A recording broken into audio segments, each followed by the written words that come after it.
Traditionally, it's that time of the year when you're planning your Thanksgiving feast. But before you finalize your plans, you may want to check with the CDC. On their website, the Centers for Disease Control and Prevention is laying out their recommendations for a safer holiday season as we all continue to coexist with COVID-19. Here are some of the highlights from those guidelines. For lower risk activities, have a small dinner with only people who live in your household.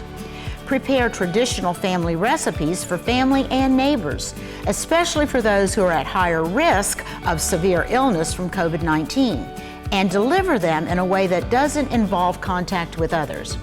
Consider having a virtual dinner and share recipes with friends and family. Shop online rather than in person on the day after Thanksgiving or on Cyber Monday. And watch sporting events, parades, and movies from home.